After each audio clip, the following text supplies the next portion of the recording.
जब बाबा रामदेव का नाम आता है तो लोगों के दिमाग में एक ही चेहरा उभरता है, स्वदेशी हेल्थ और पावर।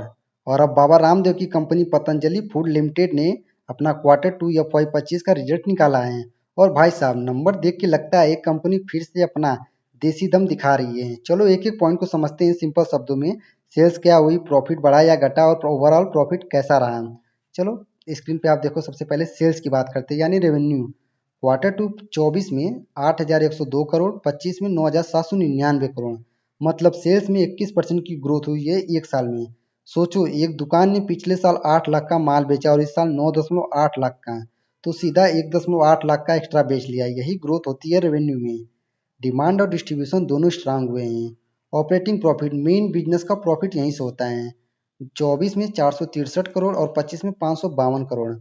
19% का एक साल में ग्रोथ हुआ है। ऑपरेटिंग प्रॉफिट का मतलब होता है कंपनी का असली बिजनेस प्रॉफिट, यानी प्रोडक्ट बना के बेचने के बाद पैसा बचता है, जो सैलरी, रेंट, रॉ मटेरियल के बाद। अगर तुम 100 रुपये की रेवेन्यू में प्रॉफिट बचे हो और 90 रुपये कॉस्ट लग जाए तो 10 रुपये तुम्हारा प्रॉफिट होगा, ऑपरेटिंग प्रॉफिट। इस क्वार्टर में पतंजलि का मार्जिन ओपीएम परसेंट में 6% रहा है, सेम एज लास्ट ईयर, लेकिन एब्सोल्यूट प्रॉफिट बढ़ा है। मतलब इफिशियंसी सेम रही है पर स्केल से बढ़ा हुआ है। अदर इनकम की बात करें तो Q2 FY 2024 में 31 करोड़ और इस यहाँ पे 51 करोड़, ये भी बढ़ा है, लगभग 64% का जंप। ये इनकम होती है नॉन कोर चीज़ों से, जैसे इंटरेस्ट अर्न, इन्वेस्टमेंट रिटर्न या प्रॉपर्टी रेंट। इंटरेस्ट एक्सपेंसेस की बात करें तो लोन या ब्याज 24 में 20 करोड़ का और 25 में 35 करोड़ का। यहाँ थोड़ा इंक्रीज है, 75% ईयर ऑन ईयर। मतलब कंपनी ने या तो कुछ एक्स्ट्रा लोन लिया है या फिर वर्किंग कैपिटल में ज़्यादा कॉस्ट लग रही है। अगर तुम पिछले साल 20 रुपये ब्याज देते थे और अब 35 पे दे रहे हो तो डेप्ट लेवल या फाइनेंस कॉस्ट बढ़ गई है ना यहाँ पे। डिप्रिसिएशन, एसेट्स की घिसाई बोलती हैं इसको, 24 में 56 करोड़ और 25 में 63 करोड़।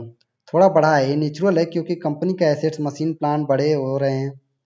मतलब जितनी पुरानी होती जाती है उसकी वैल्यू अकाउंटिंग में घटती जाती है, उसी को डिप्रिसिएशन बोलते हैं। पीबीटी, प्रॉफिट बिफोर टैक्स की बात करें तो 24 में 417 करोड़ और 25 में 505 करोड़, 21% का ईयर ऑन ईयर ग्रोथ हुआ है। इससे समझो जैसे टैक्स देने से पहले असली प्रॉफिट। यहाँ क्लियरली कंपनी ने एक स्ट्रॉन्ग जंप दिखाया है। नेट प्रॉफिट, सब कुछ कटने के बाद का फाइनल पैसा जो होता है, 24 में 309 करोड़ और 25 में 517 करोड़, 67% के आसपास का ग्रोथ हो रहा है यहाँ पे। मतलब कंपनी ने पिछले साल के मुकाबले में लगभग डबल के बराबर प्रॉफिट कमा लिया है। ये पतंजलि का ब्रांड स्ट्रेंथ और एफएमसीजी एक्सपेंशन का रिजल्ट है।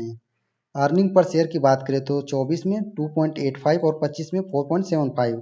ईपीएस भी ऊपर, इसका मतलब शेयर होल्डर को ज़्यादा अर्निंग मिल रही है। इन्वेस्टर के लिए स्ट्रॉन्ग सिग्नल पॉइंट हो सकता है। ओवरऑल एनालिसिस की बात करें तो सेल्स और प्रॉफिट दोनों डबल डिजिट में ग्रोथ हुए हैं। मार्जिन स्टेबल है, डेप्ट थोड़ा बड़ा है बट मैनेजेबल है। कंपनी ने बॉटम लाइन में जबरदस्त जंप दिखाया है। तो दोस्तों, बाबा रामदेव के पतंजलि फूड ने Q2 FY25 में एक और बार प्रूव कर दिया है कि देसी ब्रांड भी ग्लोबल लेवल का परफॉर्मेंस दे सकता है। आपको क्या लगता है, क्या पतंजलि का शेयर नेक्स्ट क्वार्टर में और धमाका करेगा?